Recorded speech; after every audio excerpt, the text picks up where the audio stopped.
우선 여러분들께 오늘 설명드릴 이 목공용 풀과 이 물풀은 각각의 특성을 가지고 있어요. 그래서 여러분들이 그 특성을 잘 이용해서 사용하시기 바랍니다. 여러분들 가끔 카페에 제가 글을 올리는 걸 보면 조금 초보자들이나 종이 모형 처음 접하시는 분들은 이 물풀을 많이 사용하시고, 또 그 종이 모형을 많이 제작해 보신 분들은 이런 목공용 풀을 사용하신다고 하는데, 저 같은 경우에는 이 두 가지를 항상 가장 많이 사용을 합니다. 그래서 여러분들도 그 특성만 잘 이용하신다면 아마도 저와 같이 이 물풀과 목공용 풀이 어떤 초급이나 고급 관계에서 사용되는 것이 아니고 종이 모형을 하는 데는 둘 다 항상 사용이 된다는 거. 이 물풀은 여러분들이 많이 사용해 보셨지만 액상 상태이고요.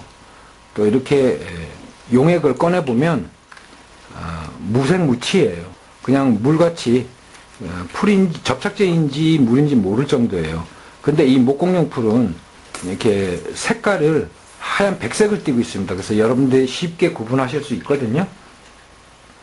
그런데 여러분들이 이 두 가지 접착제를 사용해 보시면 알겠지만, 이 물풀 같은 경우에는 보이시나요?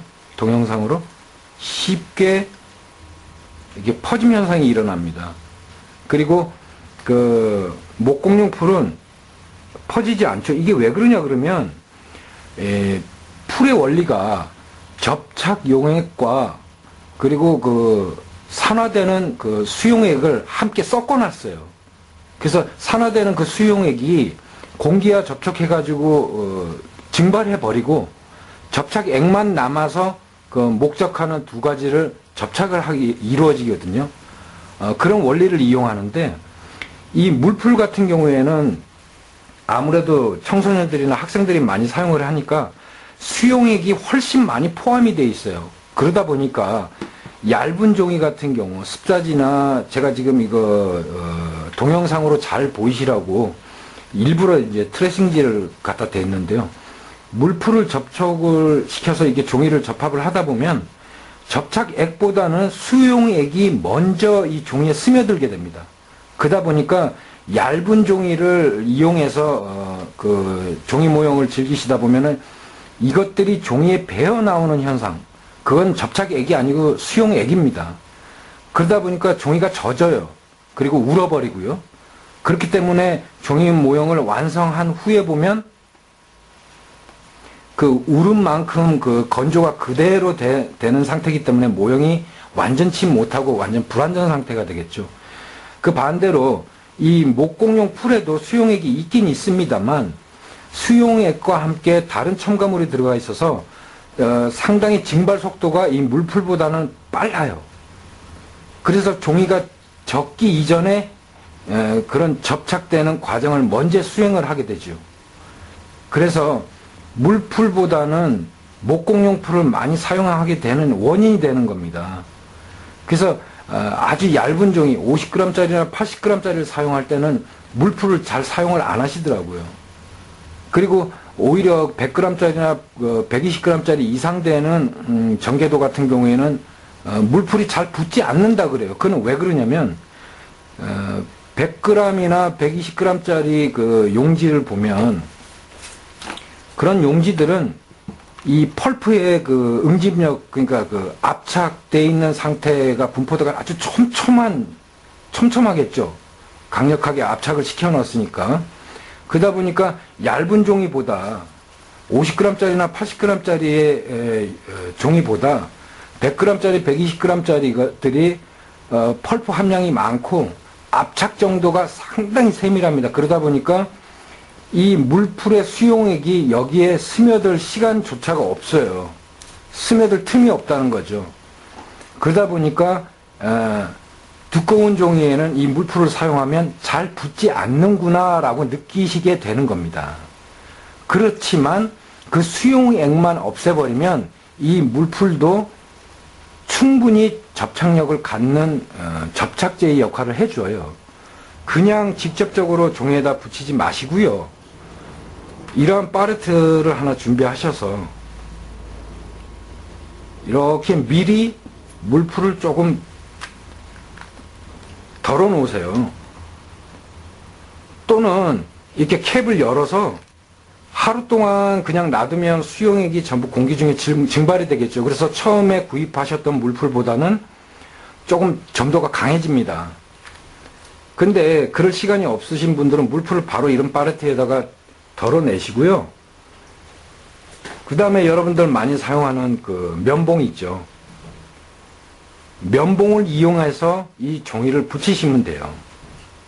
그래서 면봉을 이용하시면 훨씬 수용액은 공기 중에 빨리 노출이 됐기 때문에 날아가고 원활하게 접착액만 이용해서 접착을 하게 돼요. 이 물풀은 접착액만 남기게 되면 여러분들이 접착하는데 아무 지장이 없거든요. 그래서 물풀을 이런 식으로 면봉에 충분히 적십니다. 그리고 이렇게 짜내세요. 면봉을. 그러면 이 면봉의 수용 성분은, 그러니까 그 수분으로 이어지는 그 수용액은 흡수가 돼버리고요. 접착액만 겉에 남게 돼요. 그래서 이 면봉을 이용해서 이렇게 풀붙임 자리들을 이렇게 발라주시면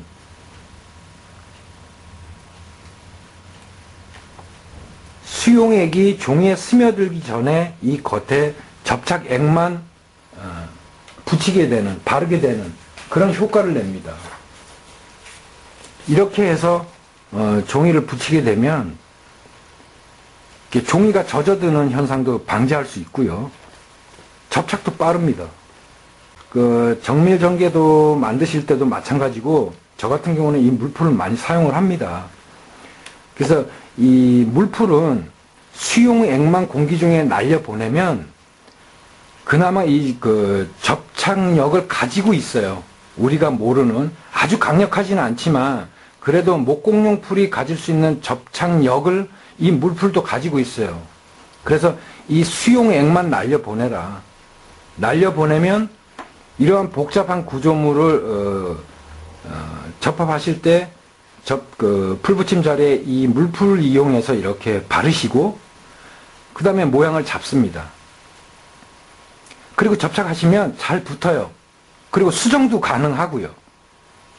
왜냐하면 수용액은 날라갔지만 접착력이 이 목공용 풀에 비해 약하기 때문에 수정이 가능하다는 거예요. 그렇게 해서 복잡한 구조물을 접합하시고 마무리는 이러한 목공용 풀 또는 여러분들 순간접착제라든가 본드를 이용해서 이 마무리를 하신다 그러는데 그것은 별로 좋지 않습니다. 이런 본드나 순간접착제 같은 경우에는 공기에 노출되면 수용액이라는 게 없어요. 이런 순간접착제로 마무리를 하시게 되면 나중에 완성하고 나서 이 접합부가 이렇게 울어요. 우그러드는, 쪼그라든다 그러죠. 주름이 생긴다 그러는데 그런 현상이 일어나고요. 이 본드 같은 경우에는 고체화되면서 잡아당겨요, 안쪽으로. 그래서 이런 본드나 순간접착제로 이 안쪽을 마무리해버리시면 나중에 모형이 오래가지 못하고 뒤틀리거나 형질이 변경이 됩니다. 라는 겁니다. 다시 한번 정리를 하자면 이 물풀은 접착액과 수용액이 함유되어 있는 양 중에 거의 8대2 정도 수용액이 많습니다. 그러다 보니 이것이 종이를 붙일 때 종이에 수용액이 먼저 들러붙는 이런 현상들이 일어난다는 얘기예요. 이런 설명을 왜 드리냐 그러면 종이가 얇거나 복잡한 구조를 접합할 때 이 수용액만 날려보내면 이렇게 종이에 수용액이 스며드는 걸 방지할 수 있다 해서 물풀을 사용할 때는 만큼은 이런 파레트에 물풀을 덜어내서 이런 면봉을 이용해서 수용액은 이 면봉에 스며들게 하고